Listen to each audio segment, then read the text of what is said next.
अफगानिस्तान के वजीर खारजा भारत का दौरा कर रहे हैं।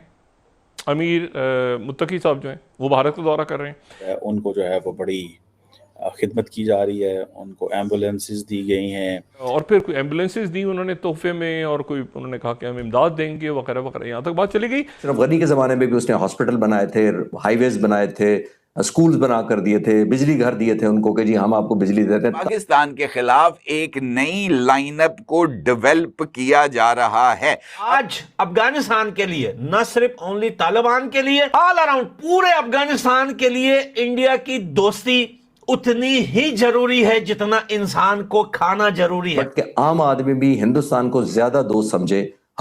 हमारे अनफॉर्चुनेटली इकोनॉमिक हालत इतनी अच्छी नहीं है कि हम उस मुल्क में इतनी इन्वेस्टमेंट कर सके। पाकिस्तान अफगान वजीर खारजा के दौरे भारत पे नाराज है और ये हमला करके उन्होंने अपनी नाराजगी का इजहार किया। अफगानिस्तान को ये पैगाम दिया जा रहा है कि जितना ज्यादा तुम इंडिया के करीब होगे तो उतना ज्यादा हम तुम्हें हिट करेंगे। पाकिस्तान के लिए जनाब खतरे की घंटियां बज चुकी हैं और भारत का अफगान तालिबान के साथ दिफाई मुआहदा होने जा रहे हैं। जयशंकर ने अफगान वजीर खारजा के साथ मुलाकात करते हुए वाज़े तौर पर इस बात का ऐलान किया कि भारत का काबुल में टेक्निकल मिशन जो कि 2022 में इंसानी इमदाद के लिए कायम किया गया था, उसको मुकम्मल सफारत खाने का दर्जा दिया जाता है। अफगानिस्तान के लिए देश इंडिया या भारत इतना इंपॉर्टेंट है कि पूरी दुनिया एक साइड हो जाए, लेकिन भारत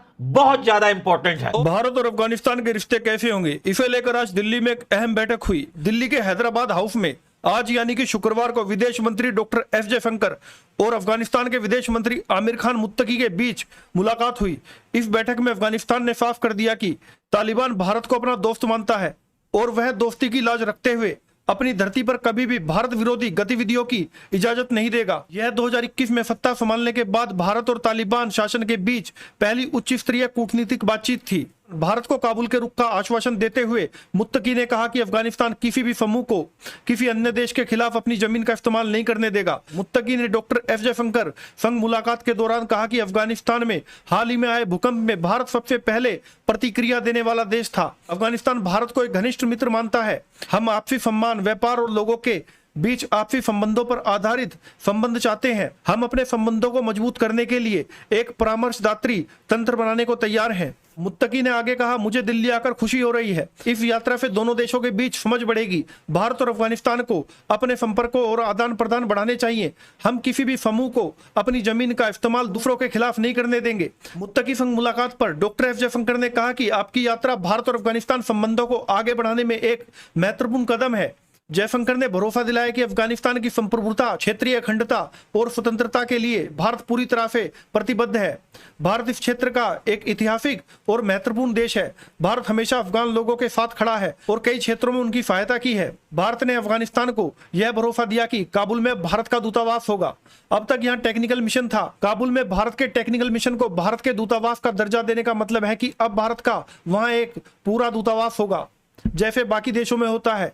वहां कामकाज बढ़ेगा और आगे चलकर भारत किसी राजदूत या चार्ज d'affaires को काबुल भेज सकता है। तालिबान सरकार को मान्यता का मसला अभी लंबित है और इस पर फैसला संयुक्त राष्ट्र ही करेगा। बहरहाल अफगान मंत्री मुत्तकी की भारत यात्रा से पाकिस्तान को पहले ही मिर्ची लगी है। अब जब इशारों में मुत्तकी ने कह दिया कि अफगानिस्तान की जमीन का इस्तेमाल पाकिस्तान अब भारत में आतंकी गतिविधियों के लिए नहीं कर पाएगा, तो लाजमी है मुनीर और फैबाज को तो बड़ी तगड़ी मिर्ची लगी होगी।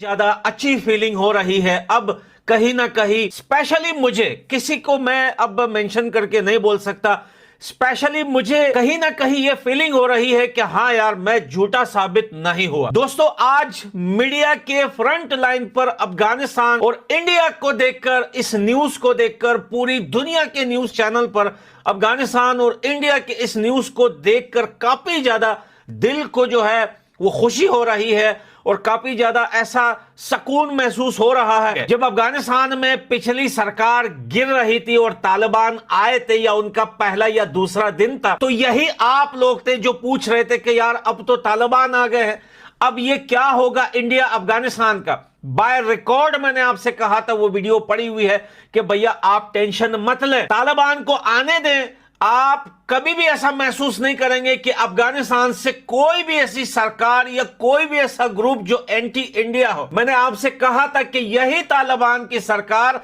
इंडिया के साथ एक टेबल पर बैठ जाएगी, लेकिन पाकिस्तान के साथ नहीं बैठेगी। आज आप देखिए कि तालिबान के फॉरेन मिनिस्टर डॉक्टर जयशंकर साहब के आगे बैठकर बोलते हैं कि हमारे इंडिया के साथ बड़े पुराने रिश्ते हैं, यानी कि तालिबान तो आ जाए हैं। अब आप सोच रहे होंगे कि पुराने रिश्ते, भाई तालिबान तो सरकार है, असल तो देश की बात होती है ना। तो अफगानिस्तान के इंडिया के साथ बड़े पुराने रिश्ते हैं, बड़े पुराना भाईचारा है। और अफगानिस्तान तालिबान ने कहा कि हम कभी भी एंटी इंडिया ग्रुप को या किसी को अफगानिस्तान के अंदर अलाउ नहीं करेंगे कि वो इंडिया के अगेंस्ट अफगानिस्तान में बैठकर कोई गलत कदम उठाए। डॉक्टर जयशंकर सर की तरफ से काफी ज्यादा अच्छी बातें हुई हैं।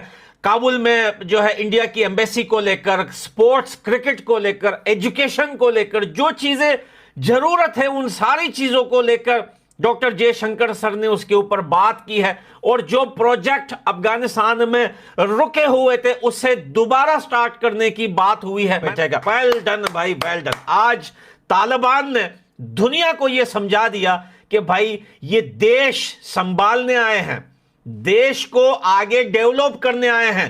दुनिया की पॉलिटिक्स में इन्होंने वो सब कुछ सीखा है जो जिस तरीके से दुनिया इस पॉलिटिक्स को चलाती है। आज तालिबान ने इंडिया के साथ बैठकर सबसे पहले वो बातें की हैं जिसकी जरूरत थी, जो अफगानिस्तान के लोग चाहते थे, और ये तालिबान की सरकार के लिए काफी ज्यादा इंपॉर्टेंट था। आज अफगानिस्तान के लिए, न सिर्फ ओनली तालिबान के लिए, ऑल अराउंड पूरे अफगानिस्तान के लिए इंडिया की दोस्ती उतनी ही जरूरी है जितना इंसान को खाना जरूरी है। आप इस बात को समझिए या न समझिए, इस टाइम अफगानिस्तान के लिए देश इंडिया या भारत इतना इंपॉर्टेंट है कि पूरी दुनिया एक साइड हो जाए, लेकिन भारत बहुत ज्यादा इंपॉर्टेंट है। और टीटीपी को वो नहीं रोक रहे हैं और टीटीपी को टेरर ग्रुप बताया जा रहा है और उनका कहना है आप नहीं रोकेंगे तो फिर हमें कुछ करना पड़ेगा। भाई बड़ा पागलपन का बात है ये। भाई टीटीपी में टी क्या है और टी क्या है? तहरीक तालिबान। तो ये अफगानी कहां से हो गए? तालिबान क्या अरे भाई बेसिक कौन रिलीजन मानता है ये सब टेरिटरी? तालिबान की गवर्नमेंट, तालिबान किस चीज के तालिब है? तालिबान मदरसों में वो जो तालीम सीख रहे उसी के तालिब है ना ये। तो वो तालिबान पाकिस्तान और तालिबान अफगानिस्तान अलग अलग कैसे हो जाएगा? अगर वो एक उम्मा है तो फिर वो उम्मा तो वहां की गवर्नमेंट का तो गवर्नमेंट यहाँ बनना ही चाहिए। अगर अफगानिस्तान में गवर्नमेंट है तो आपका भी गवर्नमेंट बननी चाहिए। तो उम्मा तो लड़ती है साथ में, आपसे किसने कह दिया कि उम्मा साथ ही लड़ती है? ईरान इराक वॉर क्या थी? अरे वो अगर वो लड़ती है तो टू नेशन थ्योरी को तो अलग करें, रिजेक्ट करें, गलती तो पहले ठीक करें। आइंस्टाइन ने कहा था ना कि मूर्ख लोग वो होते हैं जो एक ही चीज कर करके ये उम्मीद करते हैं कि दूसरा रिजल्ट आए। जो समझदार, सर मैंने तो सुना आप लोग कान भर रहे हैं। सर मैंने तो सुना आप लोग कान भर रहे हैं उनके मिनिस्टर के। सुबह से आप लोग उनके कान में बोल रहे हैं कि अटैक कर दो। सबसे पहले कान हम उनके भरने शुरू किए थे जब गांधारी जी वहां से आई थी। हमारी हिस्ट्री की किताबों में उनके बारे में लिखा हुआ है, तब से हम कान भर रहे हैं। भाई उनका कान हमारा कान एक है। देखिए ऐसा है आरजू जी कि तालिबान और अफगानिस्तान को आप अंतर अलग कर सकते हैं, वहां के लोगों को अलग नहीं कर सकते। हम वहां पे जा करके उनकी पार्लियामेंट बना रहे हैं, लाइब्रेरिया बना रहे हैं, उनकी किताबें पढ़ा रहे हैं। अब वहां के हमारी यूनिवर्सिटी भी खुलने के प्लान। अरे वो तो पढ़ते ही नहीं, वो तो जो उनकी फीमेल्स है वो भी नहीं पढ़ती। इंडिया में बहुत से अफगानी बच्चे हैं जिनको स्कॉलरशिप दिया जाता है, वो यहाँ के पढ़ते। मैं जानता हूँ पुणे में, गोवा में, चंडीगढ़ में बहुत से अफगानी बच्चे रहते हैं जो फुल स्कॉलरशिप पे पढ़ते हैं। तो देखिए मेरे कहने का मतलब सिर्फ इतना सा है आरजू जी कि अफगानिस्तान के साथ हमारे रास्ते संबंध सांस्कृतिक हैं, वो रहेंगे। वहाँ के लोगों की हम मदद करते रहेंगे, उनके लिए हॉस्पिटल, रोड, यूनिवर्सिटी, ये सब। और हम ये सब करने के बाद ये नहीं कहते कि कन्वर्ट हो जाओ, हम ये कहते हैं भाई अपनी मान्यताओं के साथ। हम कोई क्रिश्चियन इवेंजलिस्ट नहीं है कि हमने अगर हॉस्पिटल खोल दिया तो हम लोगों को कहें कि जी अपना धर्म छोड़ दो। हम ये भी नहीं करते। हमने जितने हॉस्पिटल बनाए, स्कूल बनाए, वहां की पार्लियामेंट, फकर भाई बताएंगे आपको, वो अटल बिल्डिंग है, वो इंडिया ने बनाई हुई है। सो पॉइंट क्या है कि हम, और ये भी होगा कि हमारे साथ रहने पे हम शायद उनके ऊपर कुछ प्रेशर डाल पाए कि जो महिलाओं की स्थिति है उसको वो ठीक करे। बट तालिबान हो या कोई भी हो, Afghanistan is our integral part और वो रहेंगे। हमारे लोग, हम लोग एक ही